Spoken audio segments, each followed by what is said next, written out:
Así inicia Es Noticia, Noticia en Profundidad. Qué placer acompañarles. Soy Tatiana Pérez y les saludo desde nuestra sede central en Caracas, en Venezuela. A partir de este momento tenemos tres temas que son noticia. Aquí están primero en titulares. El primero de ellos es noticia Venezuela. Mercenario estadounidense capturado la víspera reveló el objetivo del intento de incursión armada al país: secuestrar al presidente Nicolás Maduro para llevarlo a esa nación norteamericana, a Estados Unidos. La Casa Blanca insiste en negar su participación. Analizamos los nuevos elementos aportados en rueda de prensa por el presidente de Venezuela, Nicolás Maduro. Segundo tema que es noticia, nos vamos a Colombia. En esa misma línea nos centramos en la organización del plan criminal desde esa nación, desde Colombia. ¿Por qué los campamentos mercenarios estaban ubicados en La Guajira? ¿Quién es el narcotraficante implicado? ¿Cuál o cómo fue la participación del gobierno Duque? Preguntas para nuestro analista desde Bogotá. Tercer tema que es noticia, aquí está Brasil. El presidente Jair Bolsonaro niega sus acusaciones sobre la intromisión política en asuntos de la Policía Federal. Sin embargo, las pistas demuestran todo lo contrario, en particular con la Policía de Río de Janeiro. ¿Qué hay detrás? ¿Por qué esa ciudad? Se los contamos en Noticia, que así comienza. Bienvenidos, bienvenidas.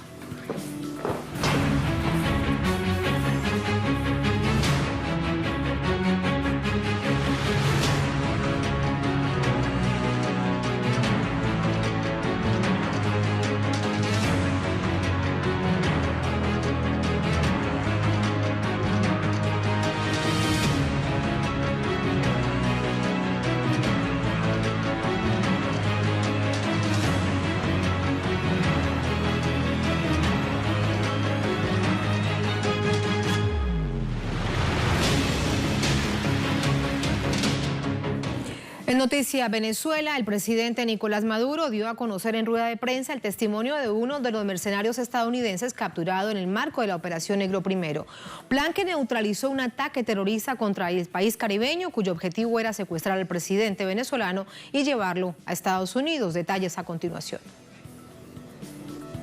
El ex oficial estadounidense capturado, Luke Dedman, confirmó las denuncias realizadas por el gobierno venezolano en relación a la finalidad del atentado terrorista, la cual tenía como objetivo fundamental el secuestro del presidente Nicolás Maduro. The only instructions that I received from Jordan was to ensure that we took control of an airport for safe passage for Maduro and receiving of airplanes.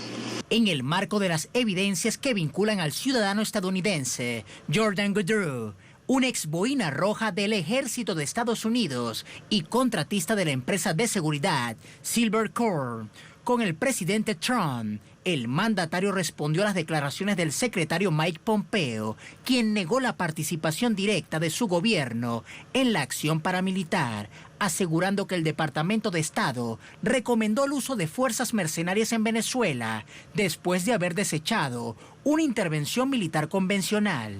Proceso de negociación que llevaban paralelo con Blackwater, Silver Corp por un lado y Blackwater por otro lado, para contratar los servicios de una empresa de seguridad, una empresa militar, para una invasión mercenaria a Venezuela.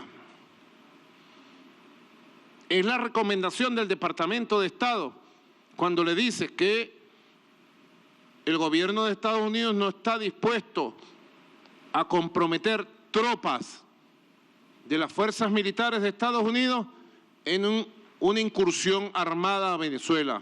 El líder de la revolución bolivariana también destacó los nexos de Jordan Goodrue con la oposición venezolana. Remarcó que fue el encargado de seguridad del concierto acaecido en Cúcuta el 22 de febrero del año pasado y se le pudo observar coordinando la seguridad del evento, cuyo organizador fue el magnate Richard Branson, a quien también vinculó con agencias de inteligencia estadounidense y británicas. Pese al deslinde del gobierno estadounidense y la subestimación de los hechos expresada desde sectores extremistas de la oposición venezolana, las evidencias, testimonios e informes de inteligencia muestran que la clara intención del ataque terrorista autodenominado Operación Gedeon tenía como finalidad el secuestro de un presidente que fue democráticamente reelecto el 20 de mayo de 2018 con más del 67% de los votos. Sumamos información a esta hora desde nuestra sala de noticias con Leonel Retamal. Leonel, muy buenas noches, adelante. Muy buenas noches y también, por supuesto, a toda nuestra audiencia. Detalles que ofreció también el presidente Nicolás Maduro durante esta rueda de prensa tienen que ver con tras el telón de la negociación que hubo entre los sectores de la oposición, Estados Unidos, y también estos sectores mercenarios para realizar esta incursión militar en Venezuela. El presidente Nicolás Maduro señaló una fecha exacta, el 16 de octubre del año 2019, es cuando se selló el trato, este pacto de invasión contra Venezuela con esta empresa de mercenarios estadounidenses Silver Corp, que está a la cabeza Jordan Woodrow. El presidente Nicolás Maduro señaló también respecto a este personaje que solicitarán su extradición ante los Estados Unidos y también que todos estos antecedentes de las declaraciones y de los hechos de violencia que han tratado de generar en Venezuela serán llevados ante la Corte Penal Internacional para reforzar el expediente que ya tienen en el caso de Venezuela contra Estados Unidos por violación de derechos humanos contra el pueblo venezolano por crímenes de lesa humanidad producto del bloqueo y las sanciones que aplica las distintas administraciones de Estados Unidos contra Venezuela. También destacar, y como lo dijo el presidente Nicolás Maduro, la unidad cívico-militar que ha estado presente durante estos días, desde el domingo, señalando que ha sido las organizaciones de base las que han tenido gran protagonismo en la captura, en la entrega de información, en todo lo que ha sido este proceso de la denominada Operación Gedeon. Y también un dato, una fecha, el 10 de abril, señaló el presidente Maduro que se han venido realizando detenciones selectivas, golpes contra este grupo que pretendía acciones armadas contra Venezuela, y eso ayudó a los organismos de inteligencia a tener todo el panorama o gran parte de ese panorama bastante claro al momento de que ellos quisieran realizar esta intervención militar en Venezuela que, recordemos, fue repelida en horas de la madrugada del domingo 3 de mayo por organismos de seguridad policiales y de las Fuerzas Armadas Nacional Bolivariana. Respecto al rol que juegan los contratistas privados, como son esta Silver Corp, Blackwater, que también habría tenido conversaciones con sectores de la oposición para una invasión a Venezuela, hemos preparado un informe, nuestro compañero Rolando Segura preparó un informe para dar cuenta de cómo operan y de los intereses que buscan este tipo de empresas que han privatizado la guerra y las invasiones. Veamos a continuación. La contratista militar privada Silver Corp alista a sus hombres como soldados de la fortuna para sacar provecho de sus habilidades militares. How much would Jordan pay for the job? I expected anywhere from 50 to 100,000. Luke Alexander. Pero a este exmarín no le fue suficiente su entrenamiento táctico en infiltración avanzada para cumplir la misión de asegurar un aeropuerto en Caracas, secuestrar al presidente Nicolás Maduro y llevarlo a Estados Unidos. ¿Para quién combatían?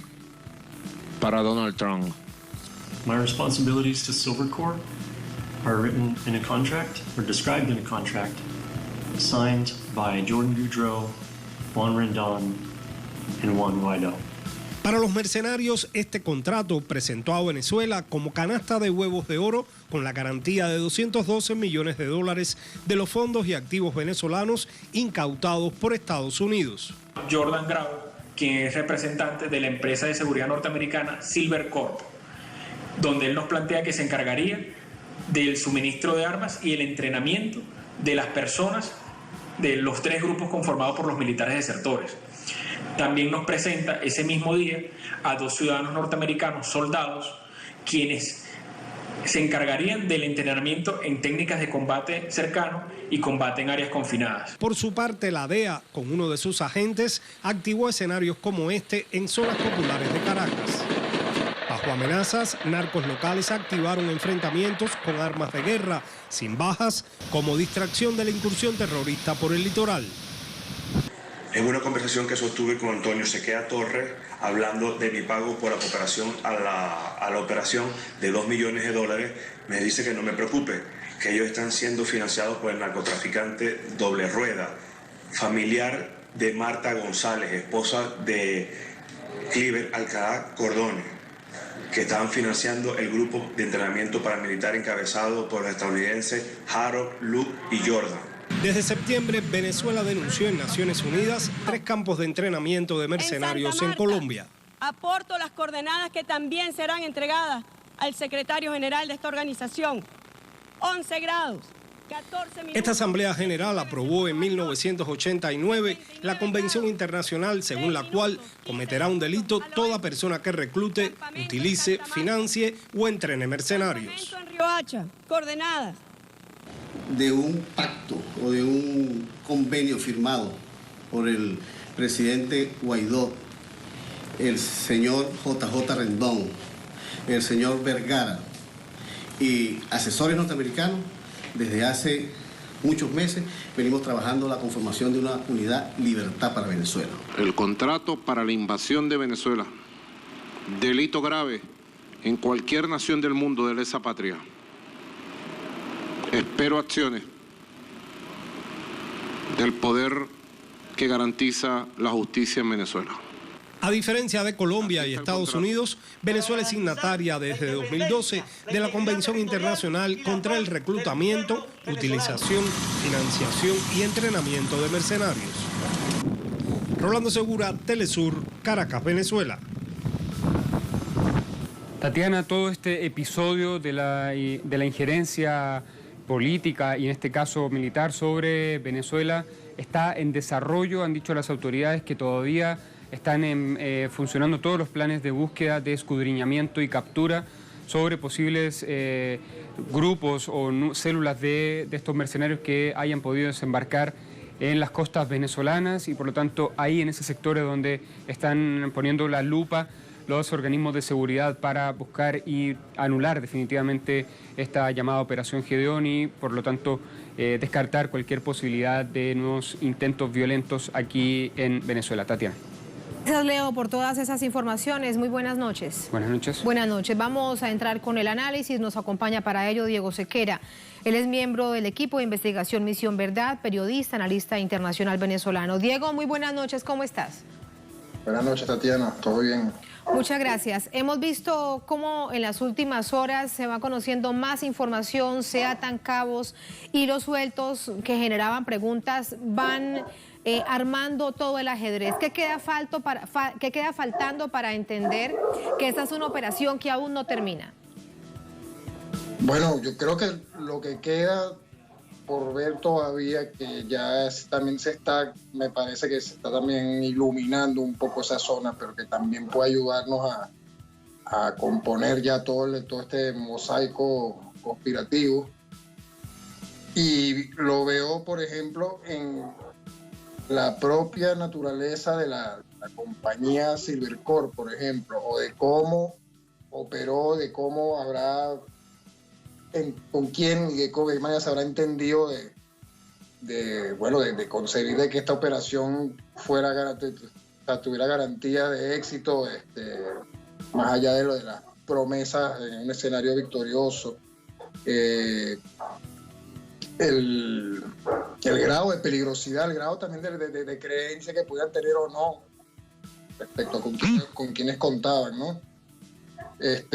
Y luego también un componente, una línea que también está cada vez haciéndose más claro, que ya se sugería antes, pero que no había todavía asumido los nombres, quizás.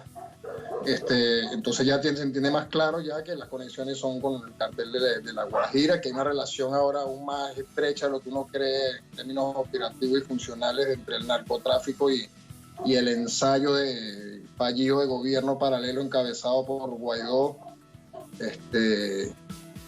También la propia reacción de los Estados Unidos, del gobierno estadounidense, tanto la de Trump como la de Pompeo, que no necesariamente a mi juicio parecieran ser iguales. decir, yo veo más a Pompeo mucho más al tanto de una aventura así, mientras que el otro pudiera no enterarse dada la naturaleza de quienes llevan la política exterior allá. Sí, eso no quiere decir Diego, que no hayan dicho aquí hay algo de lo que quiero consultarte. El hecho que dijeran tanto el presidente Trump como Pompeo que no tenían nada que ver, la Casa Blanca, el gobierno, con esta operación, quiere decir entonces que ellos reconocen que hubo operación. Porque no dijeron no hubo operación o es una mentira, como nos tienen acostumbrados ya a decir que todo es mentira, a negar todo. No lo dijeron, claro. Fue dicho de otra manera. Sí, exactamente. O sea, también está el juego clásico de lo que llaman negación plausible. Y precisamente estos ejercicios outsourcing, tercerizados, que marcan tanta distancia institucional y que probablemente si existiera o de qué manera existía la coordinación que conectaba en algún punto con los interesados en el gobierno estadounidense, también ayuda a que estos funcionarios puedan decir, o sea, el presidente y el secretario de Estado puedan decirlo de esa manera. Es decir, o sea, como que nosotros no tenemos que ver con esto. Por supuesto que se ha dicho también bastante, aquí funciona la frase esa del lugar común de que la victoria es la derrota no tiene dueño, pues. Y por lo tanto, estos ángulos son los que ahora pueden ayudarnos a tener que completar esto. Ahora bien, también esto también certifica y siente un precedente respecto a la naturaleza de los peligros que el lenguaje, la ficción judicial que han levantado de Estados Unidos, las recompensas ahora públicas, probablemente habían otras que no eran públicas, pero que circulaban en el propio ámbito de las compañías militares privadas respecto al liderazgo del gobierno venezolano que tienen precios, pues, tanto el presidente como varias personas del directorio del gobierno. Entonces, ya eso te está dando una dimensión un poco más escandalosa. Y luego tenemos la insensatez o la lógica extraña detrás de este personaje declarando y creer que estaba en condiciones en un tiempo récord de controlar un aeropuerto internacional, supongo. Porque cualquier aeropuerto, cualquier base aérea, la que sea, tampoco es algo que va a hacer con 20 personas, por más fuerzas especiales que sean. O sea, entonces hay como pareciera que hay una allí, Diego, de fallida, hecho, ese particularmente es un asunto que sí genera aún preguntas. ¿Cómo se imaginarían que sería o qué información tendrían con respecto al aeropuerto internacional de Maiquetía? Es que podrían llegar unos aviones, pero ¿de dónde? ¿Y cómo llegaría allí también el presidente de la República, el presidente Nicolás Maduro? ¿Cómo lo iban entonces a sacar? ¿Cómo lo iban a sacar de la casa presidencial? Sí, o sea, y recordemos, por ejemplo, en esta trayectoria de intentonas y de fantasías militares, como uno más sensato, el García Palomo, el coronel o teniente coronel, el 2018, que también, o sea, confesó finalmente que también estaba detrás de un plan, como ellos mismos entendían que la propia Miraflores era una plaza muy fuerte. Y esto estamos hablando de un militar venezolano con más experiencia que digamos los venezolanos dentro de esta expedición filibustera, además, porque esto también entronca con una tradición gringa del siglo XIX, como William Walker con Nicaragua. Y también destaca justamente esta relación, cómo tiene la petulancia de creer de que esto es justamente un pequeño territorio al borde del colapso total, donde no hay ningún tipo de gobierno o de defensa de ningún tipo. O sea, hay un gesto de ignorancia profunda y arrogancia también.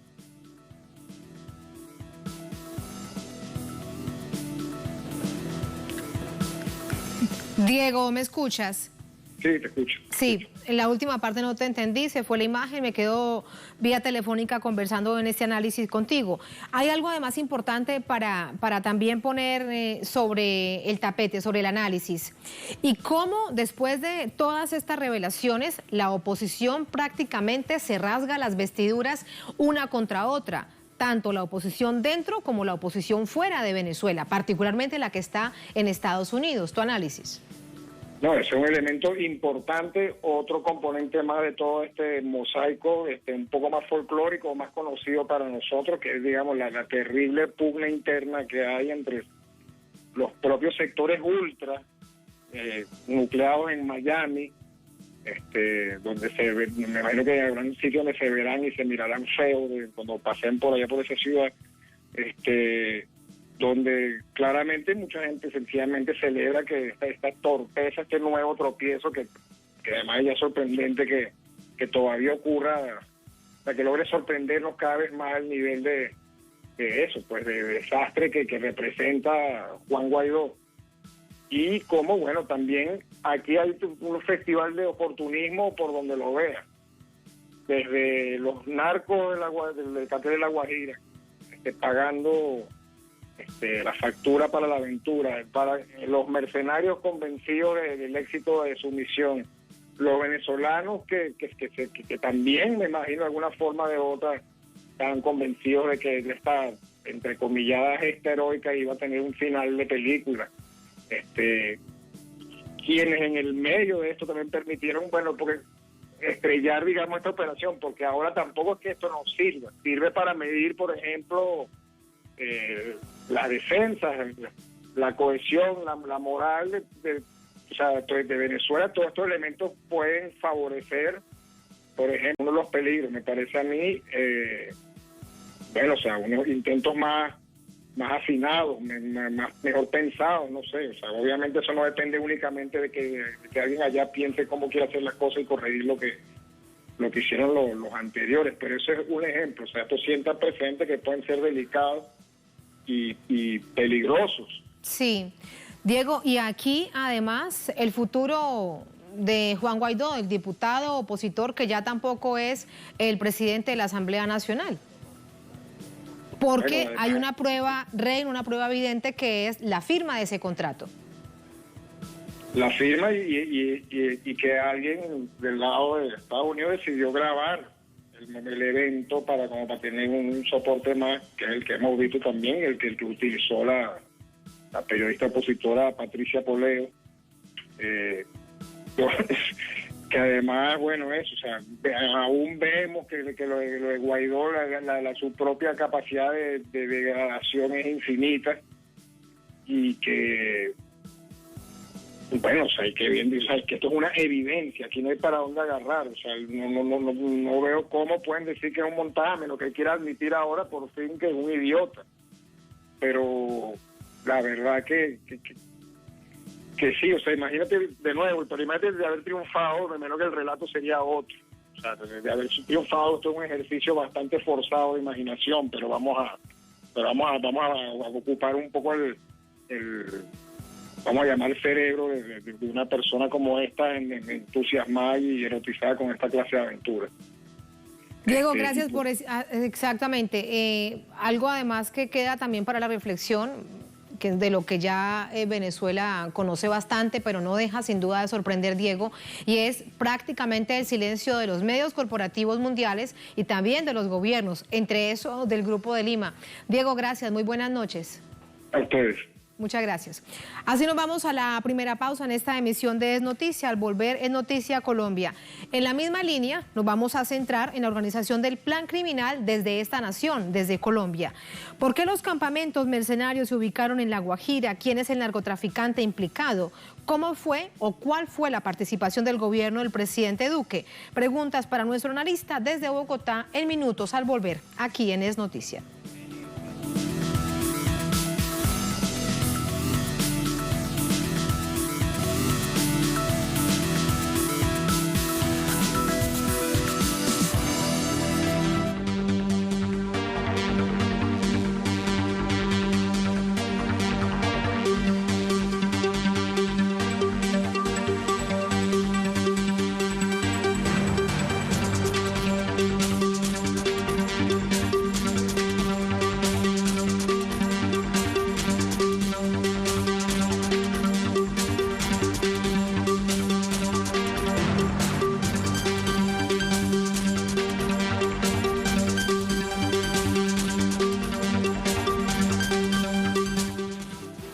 En Noticia Colombia, múltiples pruebas presentadas por el gobierno de Venezuela vinculan a este país con financiamiento y entrenamiento de mercenarios bajo el consentimiento del gobierno del presidente Iván Duque, que mantiene la negativa de hacer parte de estos hechos. Tenemos esos detalles a continuación.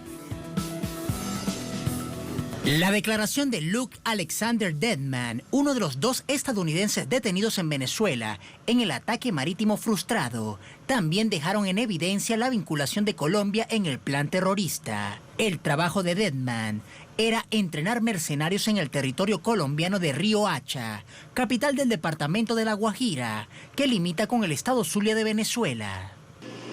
How many irregular groups do you was training in Rio Hacha? There was 3 small groups. How many men in that groups? In total, it was 50 to 60, so around 20 people per group. What is the training you teach? Planning, mission planning, and tactical work inside buildings. Deadman y otros paisanos fueron recibidos en Colombia por el narcotraficante colombiano Elkin Javier López Torres, alias Doble Rueda. How received you in Alta Guajira? There was a man in a wheelchair, and a group, more men with him. Las declaraciones del estadounidense corroboran las pruebas presentadas la víspera por el ministro de Comunicación venezolano Jorge Rodríguez. Dijimos los nombres de los 3 jefes de esos campamentos. Dijimos que un campamento lo dirigía Robert Colina Ibarra, alias Pantera, que otro campamento lo dirigía Juvenal Sequea Torres y que otro campamento lo dirigía un señor llamado Mata Sanguinetti. Dijimos también que el jefe operativo era Antonio José Sequea Torres y que el jefe de toda la operación era Cliver Alcalá Cordones. No es la primera vez que el gobierno venezolano denuncia la existencia de campamentos de entrenamiento de mercenarios en Colombia para agredir al país. En noviembre de 2019, la vicepresidenta Delcy Rodríguez llevó hasta la Asamblea General de la ONU las coordenadas precisas de los lugares de entrenamiento. El Ejecutivo colombiano hizo caso omiso de las pruebas y no dirigió ninguna investigación al respecto. Hasta ahora, el presidente Iván Duque sigue negando cualquier vínculo con los sucesos y dice que se trata de acusaciones infundadas por el gobierno de Venezuela. Las autoridades colombianas tampoco actuaron respecto a la incautación de un arsenal bélico en la ciudad de Barranquilla el pasado 24 de marzo, que de acuerdo con la confesión del mayor general retirado del ejército venezolano, Cliver Alcalá Cordones, que residía en Bogotá, estaban destinadas a la ejecución de un ataque al gobierno venezolano con apoyo de funcionarios colombianos y estadounidenses. Si se hiciera una investigación mínima, independiente en Colombia, cosa que es imposible, dado el nivel de complicidad, la sociedad de cómplices de la oligarquía en Bogotá, pudieran establecer rápido todos los rastros, todas las pruebas de cómo Iván Duque, a través del ejército y de la Dirección de Inteligencia Nacional, creo que se llama así, ordenó apoyar todos estos grupos. Históricamente, la Alta Guajira ha servido de entrenamiento militar. En ese territorio se desarrollaron ejercicios conjuntos entre las fuerzas militares de Colombia y Estados Unidos en el mes de marzo. En noviembre del pasado año también se documentaba el entrenamiento de militares colombianos y extranjeros en la Alta Guajira. Aún así, el gobierno colombiano se muestra ciego sobre los campamentos de entrenamiento ilegales. Ahí están los hechos que analizamos de inmediato con Oscar Daniel Sotelo. Él es periodista del diario semanario Voz. Nos acompaña desde Bogotá. Oscar, ¿cómo está? Muy buenas noches. Buenas noches para ti y para toda la audiencia de Telesur en América Latina. Muchas gracias. Déjame primero preguntarte a nivel interno, desde la visión mediática y política del país, una situación tan grave como la que se ha registrado en las últimas 72 horas en Venezuela, y resulta que esto no es noticia. Muy poca información se ha registrado al respecto. ¿Cuál es tu visión de ello?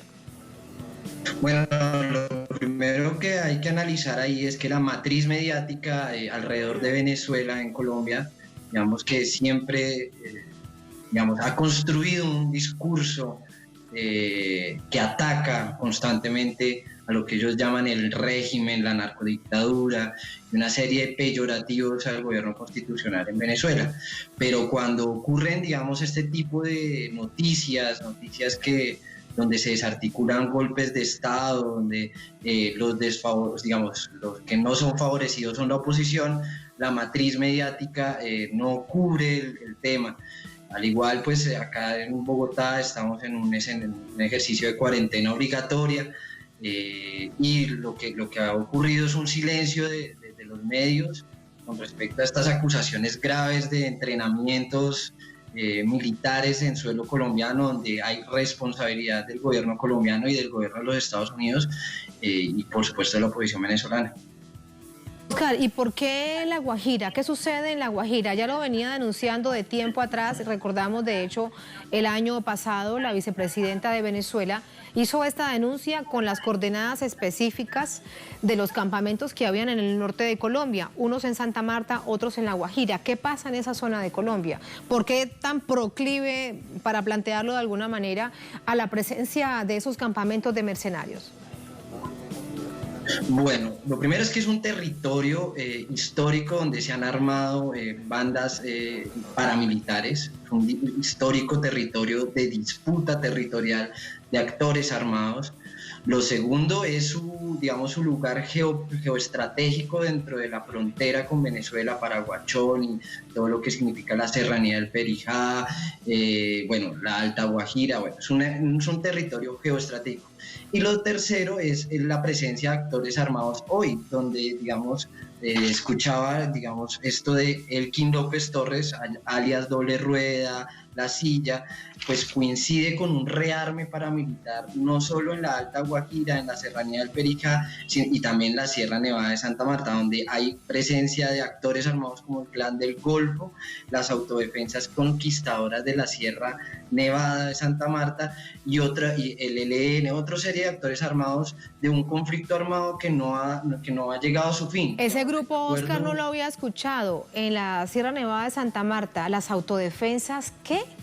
Conquistadoras de la Sierra Nevada. Conquistadoras de la Sierra Nevada de Santa Marta, imagínate. Es el nombre que cambia. Frente Resistencia Tayrona. De las AUC.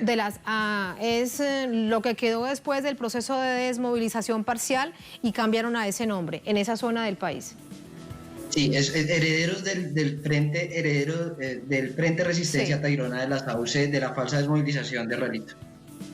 No habíamos escuchado ese término, por eso llama la atención. También tiene que ver mucho con los distintos nombres que toman, aunque sea el mismo grupo en otras partes de Colombia, de allí que te pedía tal nivel de claridad. Nos hablabas entonces de esta situación que también evidencia un rearme paramilitar. Y detrás de esto, ¿quién está? El gobierno de Venezuela denuncia, tiene las pruebas, las plantea, que está el gobierno de Colombia. Hasta el momento hay un comunicado de Cancillería ya de 72 horas, el pasado lunes, cuando el gobierno colombiano se desmarca de este hecho. Aquí la diferencia es que el gobierno de Estados Unidos, aunque no dice específicamente que reconoce el hecho, dice que no participó de la operación, así que intrínsecamente lo está reconociendo.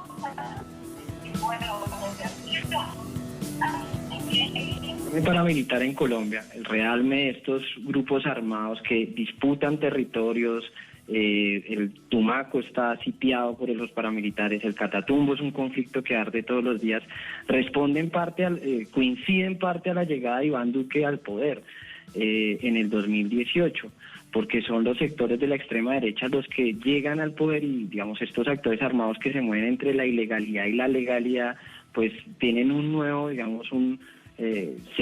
coincide la llegada de Duque, entonces. Y pues para nada es un secreto toda la estrategia que ha utilizado el gobierno colombiano desde que llega Duque con el tema de Venezuela. Entonces, digamos, lo que yo te podría decir hoy es que hay una responsabilidad de Colombia, porque no solo los fracasos del Grupo de Lima, del cerco diplomático, la estrategia de aislar tanto económica como políticamente al país hermano, ahora tenemos un nuevo capítulo donde se presta nuestro suelo, la soberanía de nuestro suelo colombiano para desestabilizar la región a partir de de estos entrenamientos. Y es que lo que está diciendo pues el gobierno bolivariano no es grave, es bastante grave, porque lo que está diciendo es que en la finca de Doble Rueda, una persona que tiene vínculos familiares con el desertor Cliver Alcalá, pues ahí se entrenaron. Incluso hablan de financiamiento de Doble Rueda, es decir, financiamiento ilegal a esta operación Gedeón. Entonces, digamos, si uno ata los cabos, coincide la llegada de Duque al poder. Estamos hablando de que en Colombia, por lo menos en el 2019, hubo 366 asesinatos de líderes sociales, y que ahorita nomás en el 2020 llevamos 60 a fecha del 9 de abril del 2020. Entonces, coincide todo este rearme paramilitar, el proyecto geoestratégico del gobierno colombiano y los acontecimientos de las últimas 72 horas en Venezuela. Parte de las situaciones que debemos entender. Gracias, Oscar, por ayudarnos a comprenderlo. Muy buenas noches. Buenas noches a ti y un saludo para toda la audiencia de Telesur América Latina. Muchísimas gracias. Así nos vamos a la segunda, última pausa en esta emisión de Es Noticia. Al volver, Es Noticia Brasil. El presidente de la Nación, Jair Bolsonaro, niega toda acusación sobre su intromisión política en asuntos de la Policía Federal. Sin embargo, las pistas demuestran todo lo contrario, en particular la situación registrada con la policía en Río de Janeiro. Revisamos por qué allí al volver en Es Noticia.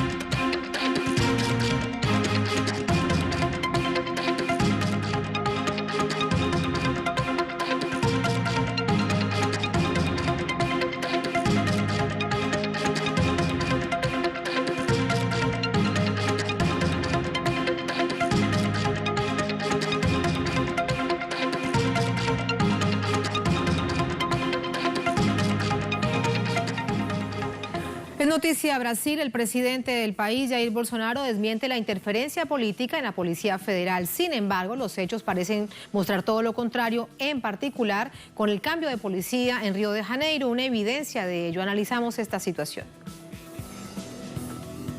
Las acusaciones hechas por el exministro de Justicia Sergio Moro fueron desmentidas por el presidente de Brasil, Jair Bolsonaro, alegando que nunca pretendió interferir en la Policía Federal, PF, y que le dio una instrucción en relación a un supuesto plan para asesinarlo, lo que debió ser la prioridad antes de investigar el asesinato de Marielle Franco. Para que investigue quién mandó a matar a Jair Bolsonaro. La Policía Federal de Sergio Moro solo estaba preocupada por Marielle que por su propio jefe supremo. Recuerdo la ley de 2014, que la decisión de cambiar funcionarios es mía. Es mi facultad, y el día que me tenga que someter ante un subordinado mío, entonces dejo de ser el presidente de la República. Posteriormente, el mandatario del Gigante del Sur, en medio de una conferencia de prensa en la que fue interpelado por las acusaciones de Sergio Moro, arremetió contra los periodistas que hacen la investigación del caso. Lo estoy cambiando. Tengo influencia sobre la Policía Federal. ¿Acaso tengo influencia? Esto es una estafa.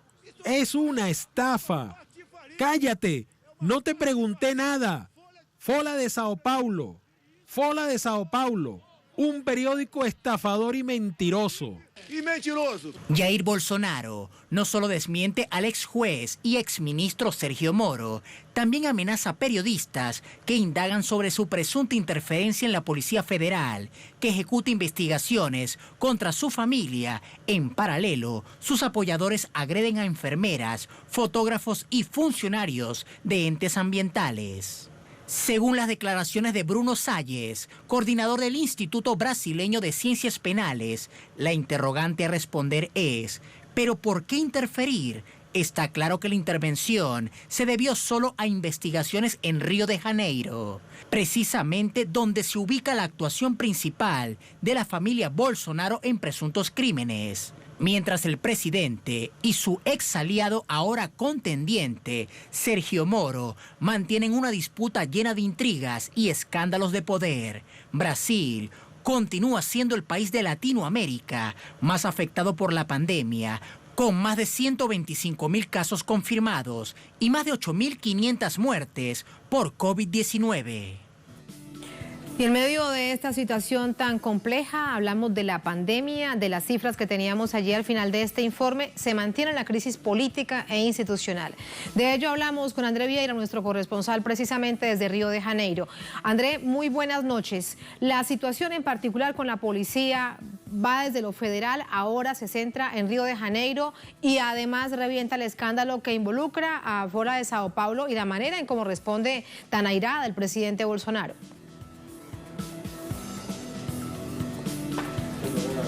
La primera cosa es prestar solidaridad a estos colegas periodistas que están como trabajadores ahí informando en la noticia, de hecho arriesgando sus vidas para estar justamente ahí al lado de las manifestaciones, de las movilizaciones de la derecha que pese todo.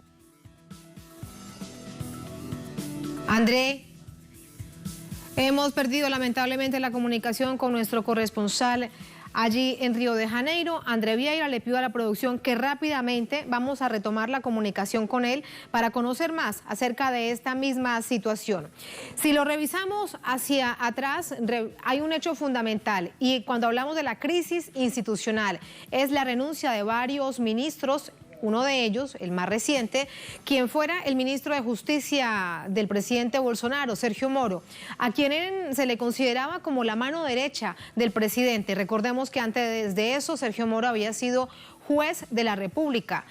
Uno de los hombres a través de la operación Lavallato de tratar de involucrar a distintos miembros del Partido de los Trabajadores con pruebas que nunca tuvieron sustento jurídico. Ese era parte de los señalamientos que se le hacían por parte de los juristas en Brasil y también en otras partes de América Latina y el mundo a él entonces, juez Sergio Moro.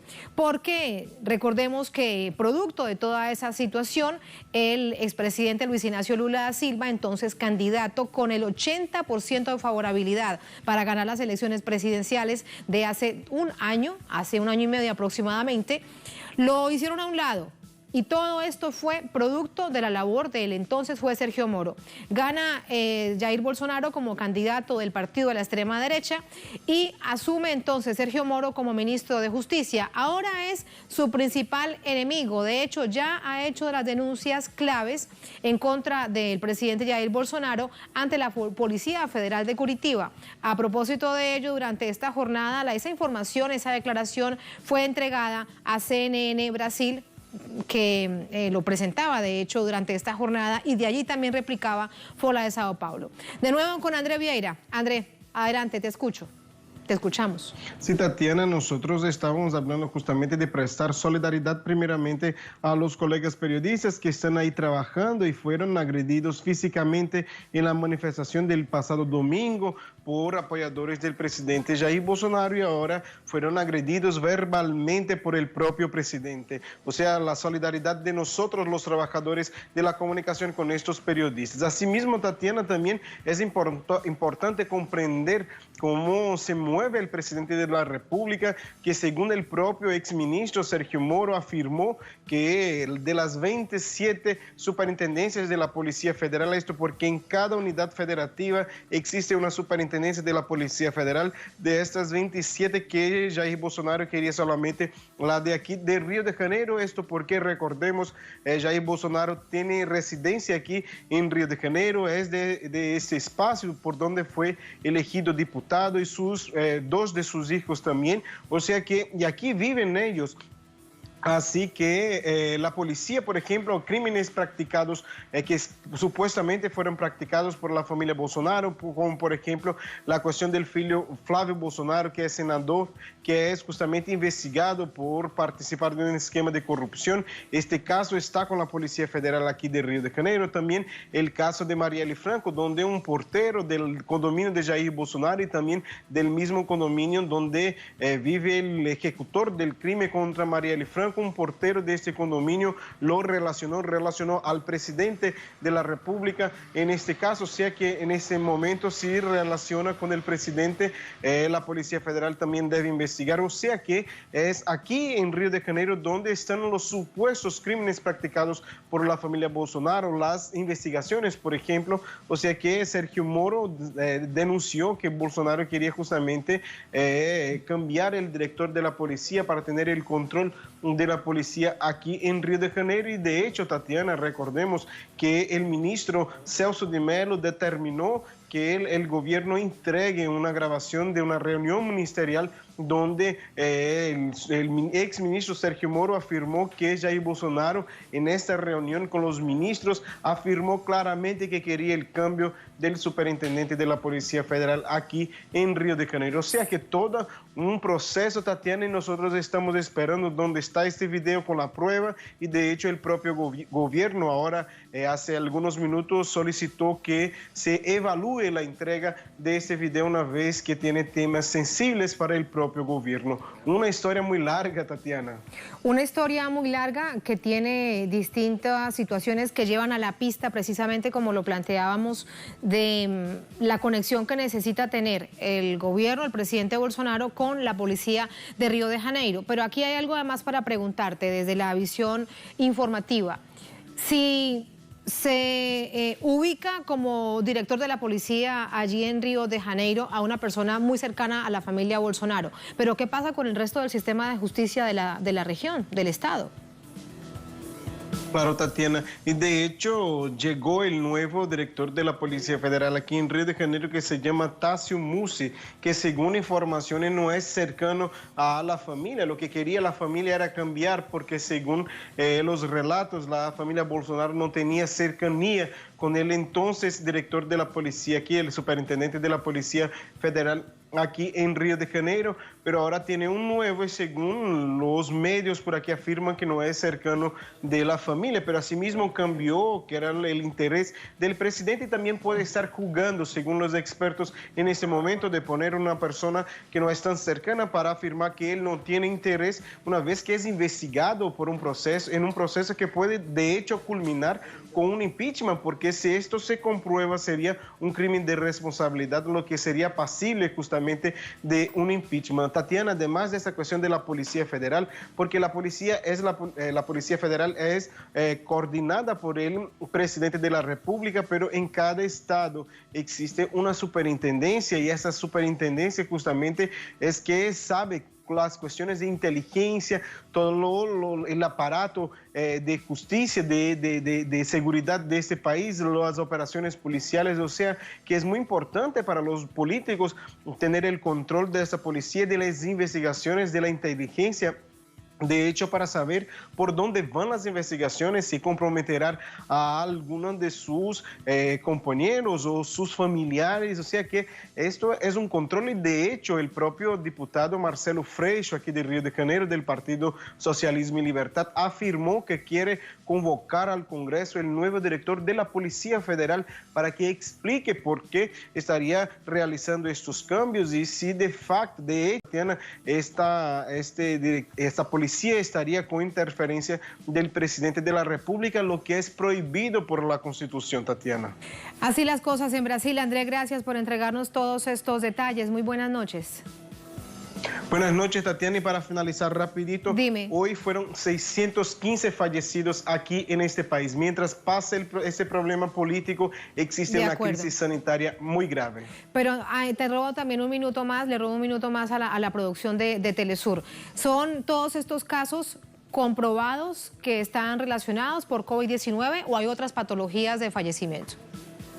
Solamente por COVID-19, Tatiana, 615 muertes registradas en 24 horas, recordando que ayer también fue superior a los 600 y ahora Brasil llega a los números de Europa, en los picos de Europa, y los expertos afirman que el pico de Brasil, el pico de número de casos llegará hasta julio, Tatiana. Tenemos más 2 meses de muertes de nosotros aquí, de los brasileños y brasileñas, que infelizmente perderemos la vida por la COVID-19, Tatiana. De hecho, esto es lo que confirma, que reitera la preocupación que planteaba la Organización Mundial de la Salud. Gracias, André. A cuidarse. Muy buenas noches. Buenas noches. Buenas noches. Gracias a ustedes por habernos acompañado. Ponemos punto final a esta emisión de Noticias. Cerramos nuestra pantalla tradicional. Nos quedamos en redes sociales, @Noticias Telesur, @Tatiana Telesur. Como siempre, un placer. Sigan con nosotros.